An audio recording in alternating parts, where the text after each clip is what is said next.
This is a watch by the biggest Chinese watch brand, San Martin. And I've got to be honest, I don't really enjoy reviewing San Martin watches. Not because I don't like the brand or I think their watches are bad, simply because the San Martin fan base can sometimes be a little bit toxic. Every time I review a San Martin watch, there's always a lot of negativity. And I get it, because San Martin is a very polarizing brand. Some people think they're the best of the best, the top of the tree when it comes to value for money. Some people think they're cheap Chinese watches without any form of passion. And as with everything, I think the truth lies, somewhere in the middle. But that doesn't stop some serious tribalism, and I think the need for some collectors to feel validated in their choices and their beliefs. For example, if you say that a Chinese watch is bad, you're a racist, you're a watch snob, and you've been brainwashed by the big brands. Those are all real things that people have said to me just because I've said that I don't like a certain Chinese watch. I say this because I would genuinely like to check out more San Martin watches on the channel. Their watches are no doubt brilliant value for money, and I think they've been getting a lot better when it comes to their designs too. But honestly, because of the negativity, sometimes I just think it's not worth it. I occasionally get emails from San Martin offering me a range of their watches. Most of them don't appeal to me, but that's not exclusive to San Martin, by the way. That's the case, with a lot of watch brands. However, when I saw this model get announced, it instantly piqued my interest. You see, I'm a huge fan when it comes to this style of watch. That sort of artistic, integrated bracelet piece with a splash of elegance. I think that when done right,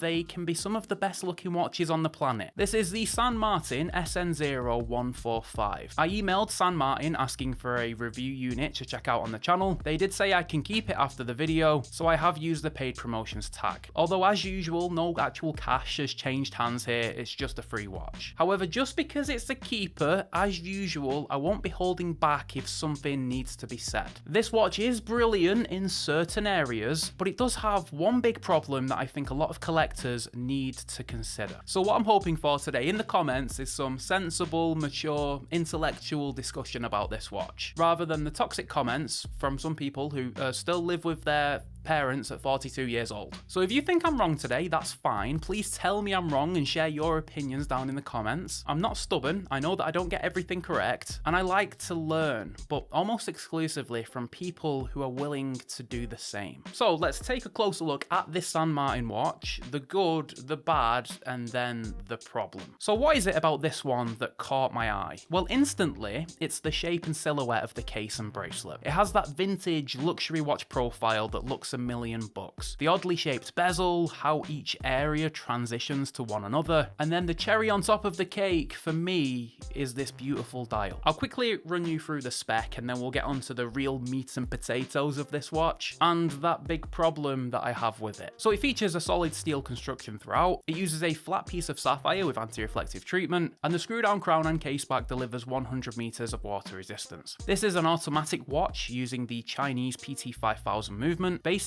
the Chinese version of the ETA 2824. It's my first experience with this movement, and after a short while now, I actually think it's pretty good. From the official San Martin store, this one will set you back $385, or you can get a Solita SW200 version, a Swiss-made movement, for $540. 4 dial options with each movement, all of which are stone and mineral dials. Now, as I'm getting, just a little bit older, I'm starting to appreciate stone and mineral dials more and more. When I was a bit younger, I used to think that these looked old-fashioned and something, for the older generation. But my appreciation for these has certainly grown stronger the more time I spend collecting watches. That's mainly because each dial is unique. Where the majority of watches are uniform and one model will look the same throughout hundreds of different watches, that's not the case when you get into stone and mineral dials. Because each is an individually cut piece of material, every dial is slightly different. That means you almost get a piece unique because no two watches look the exact same, which of course isn't the case with regular watches. The actual dial design here is fine. It doesn't wow me or blow me away, but there's plenty of detail and depth here, so generally speaking, I do think it's a dial that keeps you coming back for a second look. Next, I adore watches that have a bezel that almost frame the dial, ones that give the look of a picture hung in a gallery, and I think that's exactly what you get with this San Martin. The bezel is a gorgeous shape, with curves on the side, angled edges, and straight lines for the top and the bottom. bottom. They've also done a great job with the transitions here. Everything flows nicely from lugs to bezel to case. And one thing that always impresses me with a San Martin watch is their excellent finishing. They're always super consistent, have sharp transitions, and a good selection of different finishes that separate areas to create points of interest. The bracelet connects to the case with a fixed end link, then transitions nicely with a dramatic taper. It's actually 24mm up at the lugs, and tapers down to just 15.5mm at the clasp. Just like the case, the finishing is superb, and rivals watches that cost a lot more money. I'm also ecstatic they didn't use a butterfly clasp on this one, as brands usually do with a watch in this style, and for me it's usually the biggest letdown. Because with the San Martin you get an on-the-fly clasp that means you should be able to find a nice fit. But that's when we come on to where I think this watch has made a fatal mistake. The case diameter here comes in at 39mm. Including the fixed end links, the lug to lug is 48.5mm, and the case thickness is just 10.3mm. Now those dimensions, they're not anything out of the ordinary. In fact, they're about as basic as dimensions come. But to anyone who has worn an oddly shaped watch in the past, you'll know that dimensions don't quite tell the full story